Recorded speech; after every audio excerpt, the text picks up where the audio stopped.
તો બધાને જય માતાજી, જય મા મંગલ, જય દ્વારકાધીશ, જય સોમનાથ।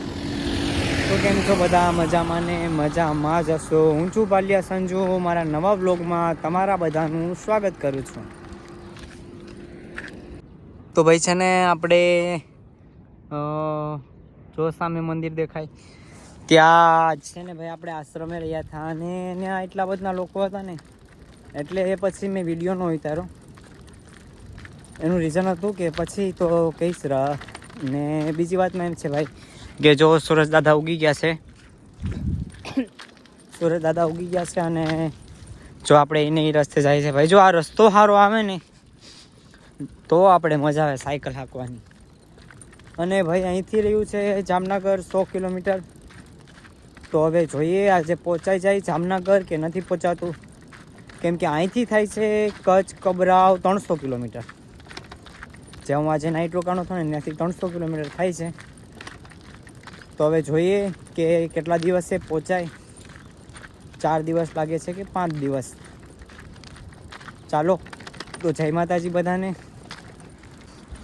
અને છે ને મિત્રો જો અહીંયા જે આ બધી વાડી છે ને એમાં છે ને લોકો કઈ વસ્તુ વાતા નથી એમ, એકદમ બધીની વાડીમાં છે ને ભાઈ બાવળિયા ઉભા છે। ખાલી બોર્ડર વાળ લઈ પણ કઈ વાય નહીં એમ આ લોકો।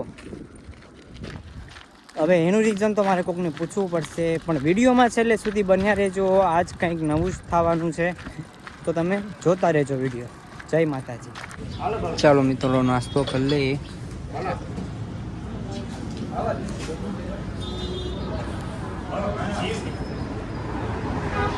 તો અત્યારે હાલીમાં મિત્રો છે ને આપણે અત્યારે ખંભાળિયામાં આવી ગયા છે અને ખંભાળિયામાં છે ને ભાઈ આપણે છે ને જમવાનું છે, કેમ કે અહીંથી આપણે જે ભાઈ રોજ છે ને સગવડ કરી દે છે ને સુવાની અને જમવાની, એ ભાઈ અત્યારે અહીંયા મળવા પણ આવવાના છે અને એ લોકોની જે હોટલ છે ને તો ત્યાં આપણે જમવા પણ જવાનું છે। તો ચાલો મિત્રો ભાઈને મળીએ અને ભાઈની મુલાકાત લઈએ।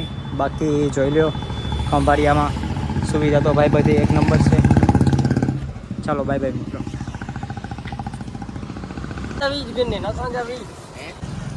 તો છે ને મિત્રો ફ્રૂટની આખી મોટી દુકાન છે।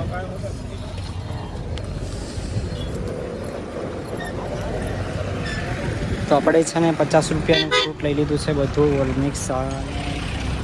અત્યારે છે ને ભાઈ ફ્રૂટ ખાવું પણ જરૂરી છે, કેમ કે છે ને આપણી સાયકલ યાત્રા છે તો પછી પગ દુખે નહીં ને એના માટે। બાકી તો જો ભાઈ આપણે આવી ગયા છે, પહોંચી ગયા છે ખંભાળિયા પહોંચી ગયા છે। તો ચાલો મિત્રો પહેલાં હવે અત્યારે જમી આવીએ અને પછી પાછું હું તમને વિડીયોમાં બતાવું છું।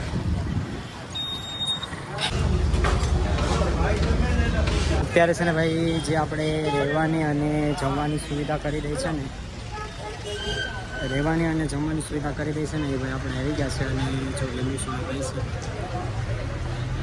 10 લાખનું વાહન નવું લેવા જાવ ભાઈ છે એનાથી આવે છે સાયકલ યાત્રા કરે। કોણ? હા ભાઈ દ્વારકા સોમનાથની યાત્રા કરી, દ્વારકાની બધી અત્યારે જો ભાઈ રમેશભાઈ સોડાભાઈ છે। જય માતાજી મિત્રો। તમને લોકોને ખબર જ છે કે હું યાત્રા કરું છું, પણ મારું જમવાનું અને રહેવાનું ને હું કેમ એડજસ્ટ કરું છું, તો ભાઈ આના વાહે છે ને ભાઈ આની વાહે છે ને ભાઈ અખંડ જ્યોત યાત્રા ગ્રુપ છે, જે ઓલ ગુજરાતમાં ફેમસ છે। અને ભાઈ એ ગ્રુપનું છે ને ભાઈ કાર્ય જે છે કે કોઈ પણ યાત્રાળુ હોય કે જો કોઈ ચાલીને જતું હોય કે કોઈ સાયકલ લઈને જતું હોય તો એ લોકોને જમવાની અને સ્થાને રહેવાની છે ને સુવિધા ભાઈ આપી દે છે। અને એમાં જ છે ને ભાઈ એક મેમ્બર છે રમેશભાઈ ચાવડા, એ આપણે છે ને ભાઈ અહીંયા મળવા આવ્યા છે અને આ હોટલ છે તો આપણે જમાડવા આવ્યા છે। તો હું આભારી છું આ અખંડ જ્યોત યાત્રા ગ્રુપનો, અને ભાઈ હું આભારી છું એમ। કંઈ બોલવું હોય તો બોલી નાખો। જય દ્વારકાધીશભાઈ, અમારું અખંડ જ્યોત યાત્રા ચાલુ છે ઓલ ગુજરાતમાં। કોઈ પણ જગ્યાએ કોઈ પણ માણસ હાલીને કે સાયકલ યાત્રા લઈને જતો તો આપણે એની સેવા કરીએ એમ। અને તમારા ટચમાં કોઈ પણ માણસ આવે તો અમને ખાલી વિડીયો મોકલી દેજો એટલે અમે એની સેવા કરી શકીએ। તો ભાઈ હું છે ને આમાં 2-3 ભાઈઓની આઈડી નાખીશ, તો જરૂરથી જરૂર જો કોઈ ચાલીને જતું હોય ને ભાઈ તો ભાઈનો સંપર્ક કરજો। ભાઈ બહુ સારા છે બધા। જય માતાજી ભાઈ। અત્યારે છે ને જો સાયકલમાં પંચર પડ્યું છે જો આ મળ્યું ભાઈ. આવેથી છે ને ભાઈ જો પંચર થઈ ગયું. અને જો નગર છે ને ભાઈ આપણે જામનગર પહોંચવાનું હતું પણ પંચરના લીધે છે ને ન પહોંચાણું.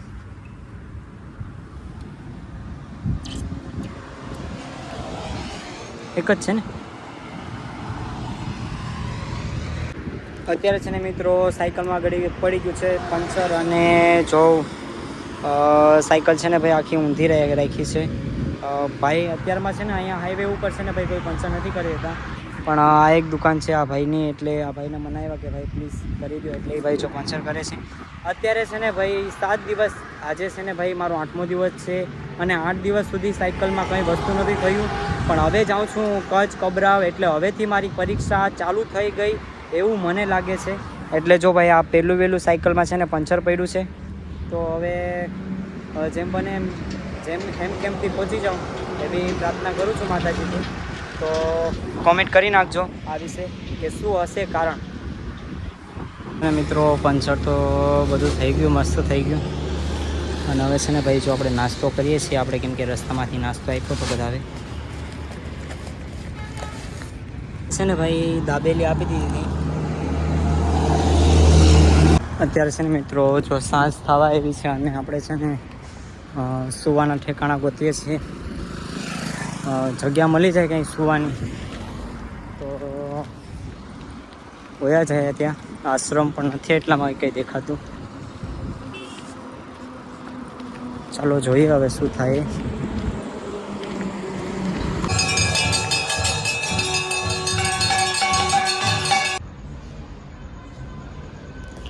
તો અત્યારે છે ને મિત્રો આપણે છે હનુમાન દાદાના મંદિરે, અને અહીંયા છે ને ભાઈ અહીંયા સુવાનું છે, કેમ કે આજનો દિવસ છે ને ભાઈ ગયો છે આમથી આમ, કેમ કે સાયકલમાં પંચર પડ્યું હતું ને એટલે આપણે બહુ હેરાન થયા હતા. બાકી છે ને ભાઈ અત્યારે તો જો મંદિર છે પંચમુખીમાં, ઓલા પંચમુખી હનુમાન દાદાનું, અને પછી અહીંયા છે રામદેવ પીર ને માતાજી છે બીજા. તો ચાલો મિત્રો બાય બાય, ગુડ નાઇટ, અને કાલે મળીએ. Bye bye.